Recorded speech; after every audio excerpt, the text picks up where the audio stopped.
공수처법, 국정원법, 경찰법 개정안, 소위 권력기관, 3대 권력기관 개혁 입법이 마무리돼서 내년 1월부터 시행이 되는데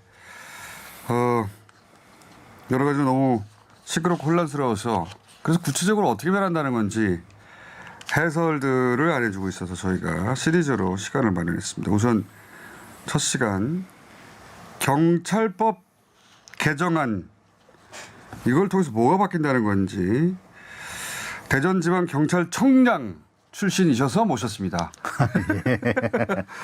황운하 의원님 나오셨습니다. 안녕하십니까? 네, 안녕하세요. 예, 오늘은 그러니까 경찰청장 출신으로서 이 개정안으로 경찰이 어떻게 바뀐다는 건지 해설을 좀 부탁드립니다. 말씀드릴까요? 네. 말씀해 주세요. 네. 가장 크게 피부로 와닿을 변화가 종전에는 이제 경찰청장, 그러니까 저는 대전경찰청장이었지만 경찰청장이 있지 않습니까? 전체를 그걸 본청장이라고 부르는데요. 경찰청장을 정점으로 해서 15만의 이제 큰 조직이 단일한 국가 경찰 체제를 유지했었거든요. 단일한 체제였는데. 그런데 이것을 세 개로 나눈 겁니다. 세 개씩으로 세 개로 쪼갰습니다. 왜냐하면 이제 권력기관 개혁이라고 하는 그 취지는 분권이거든요. 그렇죠. 견제하고 분권하고. 그렇죠. 그러니까 그 권력을 자꾸 쪼개는 것이 민주주의가 성숙해 가는 과정이다. 또는 뭐 어쨌든 그 권력의 분할을 민주주의의 본질로 보거든요. 서로 견제와 균형을 이루도록. 그래서 이제 검찰도 권력을 쪼개고 경찰도 권력을 쪼개고 국정원도 권력을 쪼개는 거죠. 그래서 이제 정보기관인 국정원은 수사를 못하도록 하고 기소기관인 검찰은 수사를 못하도록 하고 기소와 재판을 같이 못하도록 하고 뭐 이런 건데 경찰도 세 개로 쪼개는 겁니다. 세 개로 쪼개는데 어떻게 쪼개지는 겁니까? 어떻게 쪼개냐면 종전에는 이제 국가경찰 단일 체제라고 말씀드렸잖아요.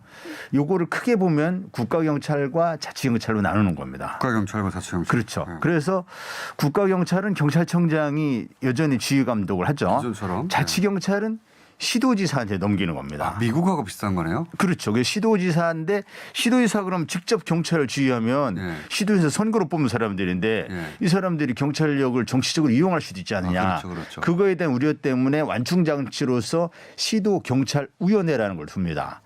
그래서 경찰위원회가 시도지사가 함부로 경찰권을 정치적 목적으로 운영하지 못하도록 이런 통제 장치를 할 수 있는 것이죠. 미국에 왜 영화 보면 주 경찰이 있는데 어느 순간 FBI 와가지고 연방 경찰이 등장하고 그런 이원화 구조가 있는데 우리도 약간 유사한 구조네요, 그죠?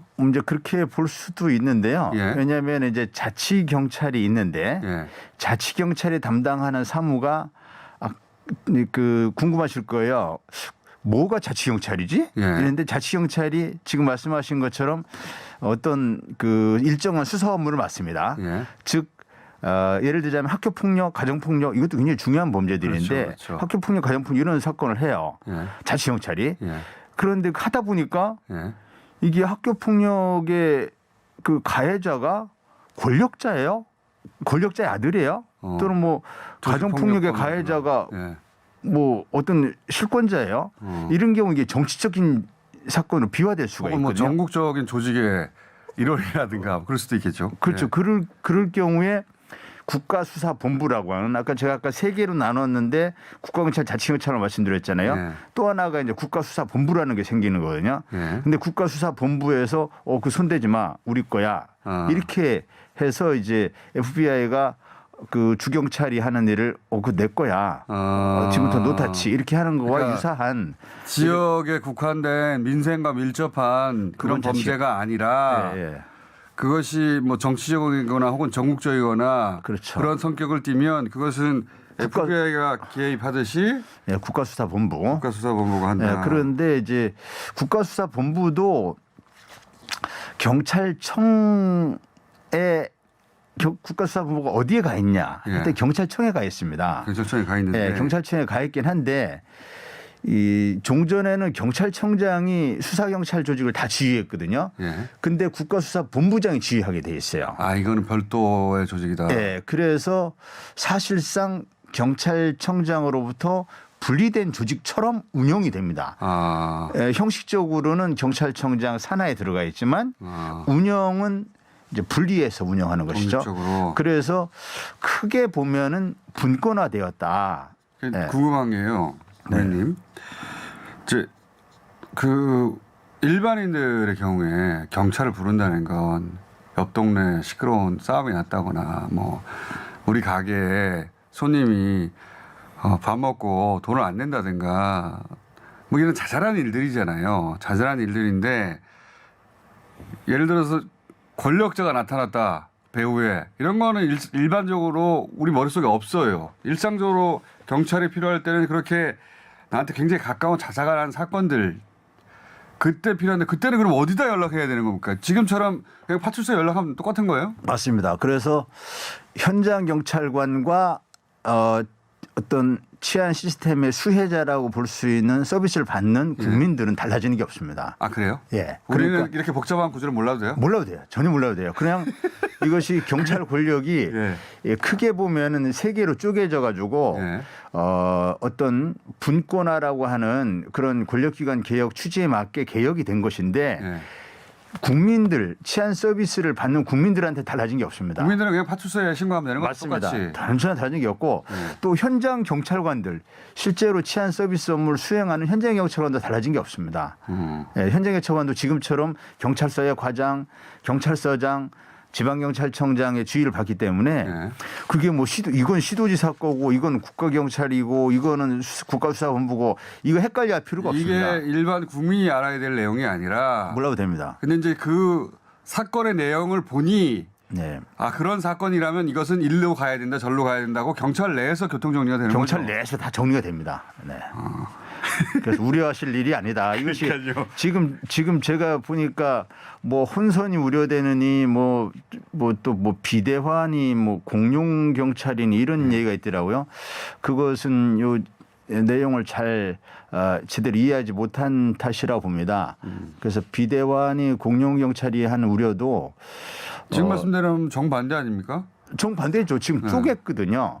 세 파트로 나누었기 때문에 종전에 이 덩치가 큰 경찰을 3등분했기 때문에 그런 의미도 있는 거죠. 이제 과거 이 논의 초기에 되돌아가 보면 그 검찰이 가지고 있던 뭐 수사 종결권이라든가 그 일부를 경찰이 가지게 되는데 경찰의 권한이 강해지면 강해질수록 이렇게 15만 명이나 되는 비대한 조직이 점점 권력 집단화 되는 거 아니냐. 그러니 쪼개야 된다.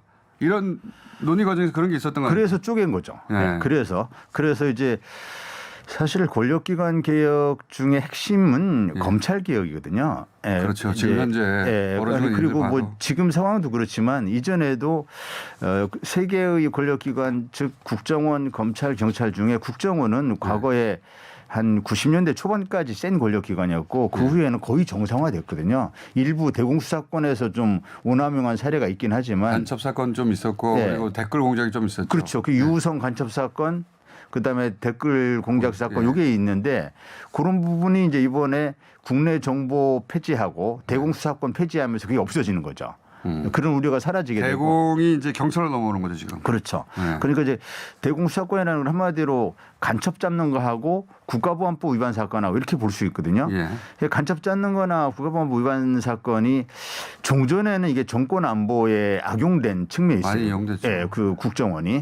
근데 이제 이것이 지금 그것이 경찰이 과거에 국정원이 했던 것처럼 이걸 가지고 권력을 남용하는 그런 시대 상황은 아니라고 보거든요. 그래서 간첩을 만들어낼 리는 없다. 그래서 그것을 가지고 경찰권 비대화 우려 얘기하는 것은 좀 시대착오적이다.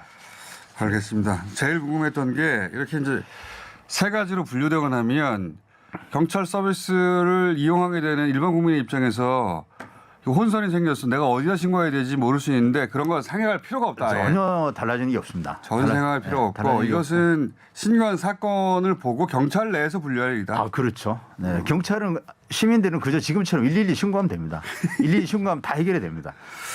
물론 뭐 여전히 그 영장 청구권이라든가 수사권을 완전히 확보했다든가 그래서 2차 개혁이 있어야 된다는 논의 이야기가 있습니다. 벌써부터. 그렇죠. 검찰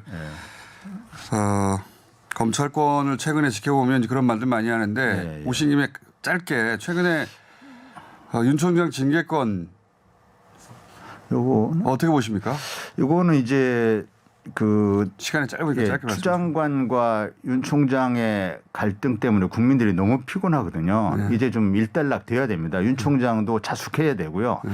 이제부터는 본격적으로 검찰 2단계 개혁으로 가야 됩니다. 2단계요? 예, 즉 검찰에게 직접 수사권을 폐지하고 수사와 기소가 완전히 분리되는 2단계 검찰 개혁 로드맵을 짜야 됩니다. 그래서 이제 검찰이 공소기관으로서 거듭날 수 있는 이런 입법 알겠습니다. 이것이 지금 필요한 시점이죠. 그건 따로 저희가 한번 보시겠습니다. 네. 황운하 의원이었습니다. 감사합니다. 감사합니다.